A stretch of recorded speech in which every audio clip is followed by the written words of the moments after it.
Hey everyone, so we're already a few days into December, and that means the holidays are coming. In my case, Christmas, and I know a lot of other people's cases too. So I'm really excited, and I have my first 2011 holiday video. With this one, it's not strictly holidays. It's not like a snowman or a snowflake. As you can see by the title, it is how to make candy wrapper garland or starburst wrapper garland. So you can use this to decorate your room. Birthday decorations too. You can use this for party decorations. You can also use it to decorate your Christmas tree, of course. Here's a variation. These are origami starburst wrapper cranes. And I have a video on how to make these, so I'll put the link in the down bar. I also, on my Sarah Linty channel, which is my old channel, I still put a few videos up every once in a while. You can make garland out of these origami stars. And if you guys are wondering, Sarah, did you get tattoos? No, I did not. These are temporary. I like to wear those every once in a while. And I am sporting the Candy Johnson earring look. Mismatching earrings all the way. I just got these feather earrings at this new store at my mall called, okay, I'm going to talk like Fran Drescher for a while. Oh, now I just did how did I do Fran Drescher to Sarah Palin? Okay.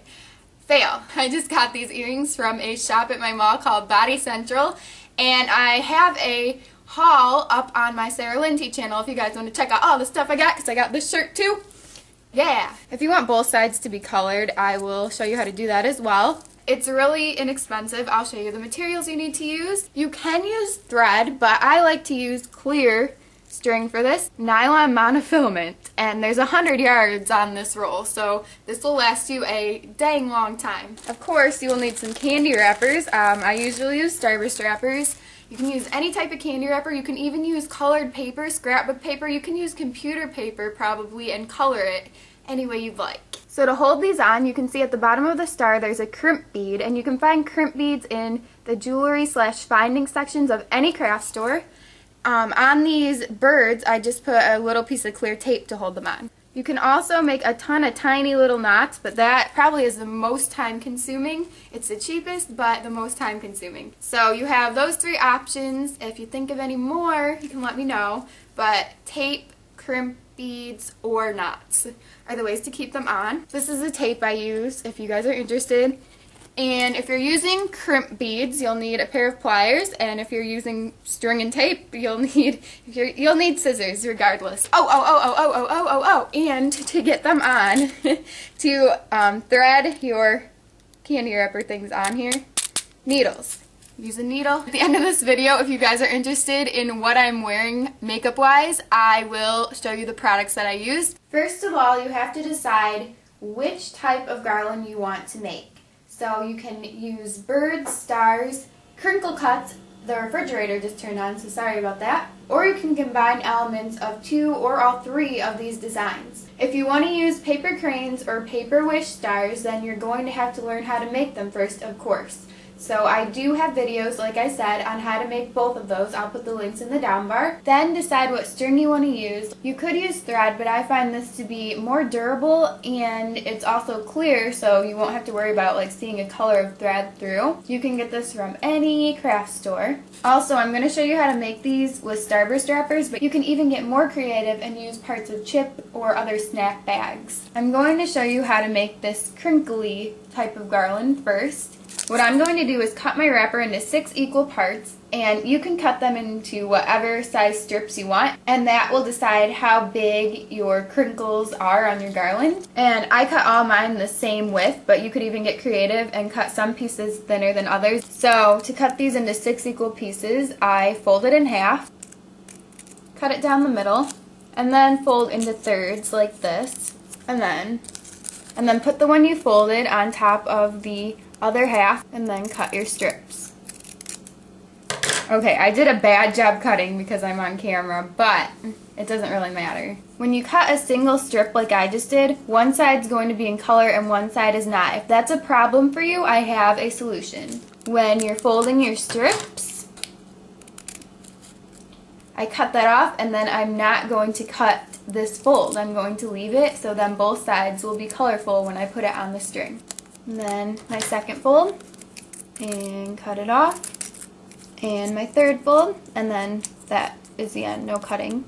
Then get a sewing needle, any size is fine. Then you're going to attach this needle to the end of whatever string you're using. I just put the string through the eye of the needle, and then I'm going to tie it in place. So I just am making a couple knots to keep the string on the needle.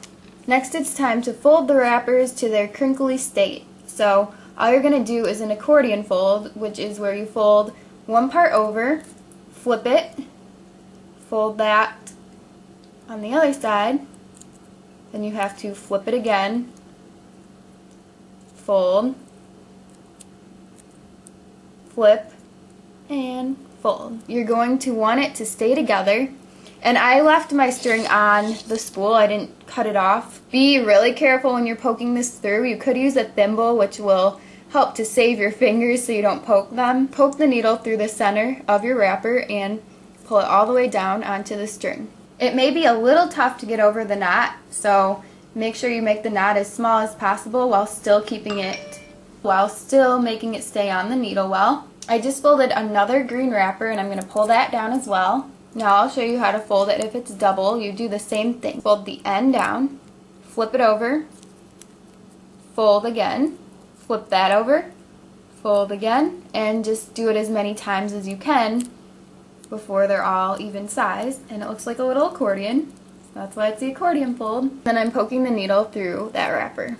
Keep going until you get a bunch of wrappers on, and until it reaches your desired length. You have to stretch them out to make them long like this. This is why I recommend you leave the string on the spool, is because you have to stretch them out and you won't know how much string it's going to take up. Once it's on the string, you're just going to stretch them out like this. As you can see, these are the ones that are colored on one side, and this is the one that is colored on both. Again, it's up to you what colors, pattern, and sizes of wrappers you use. If you want to thread on a paper crane, just put the needle through the bottom and poke it up through this top point in the middle, and just thread them on like so. You could even thread on the birds from head to tail instead of from bottom to top of wings like I do. Same concept for the star. I poke it through a crease in the bottom and then put it all the way up through this point at the top. To section items off on your garland, you can use a piece of tape like I did on this chain of birds. There's a little piece of tape under them. Or you can use this metal crimp bead found in the findings/jewelry section of any craft store. If you just want this to hold things on the end, that's eyeshadow on my fingers, but if you just want this to hold stuff on at the ends, then you'll just need one for each end. And then you take your pliers, clamp down on it, and flatten it out, and it should, ow, I just pinched my skin, ow, be careful.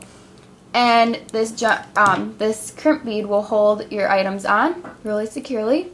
If you want to use crimp beads to space out your birds like I did, go ahead and put on crimp bead, bird, then 2 crimp beads and a bird, 2 crimp beads and a bird, and you'll be able to space it out when you're all done if you leave the string on the spool. I'm hanging this up for a project, but in the case of garland, I would put a piece of tape on either side or a crimp bead on either side of the bird. Alright guys, so enjoy crafting. It's going to take you quite a while to make anything really long. I would just like to thank you guys so much for watching this video. I'll get to a few more holiday type videos. Check out all my links in the down bar and subscribe to my channel if you haven't already. You guys have a great rest of the day. I will see you soon. Bye! Now, as I promised, I said I was going to tell you what makeup I have on. I am sporting a definitely different makeup look in this video, so I like it. I think it's cool. Like, I got the tribalness all going. I haven't been using my tanning lotion, so my skin is getting lighter because it's not summer anymore.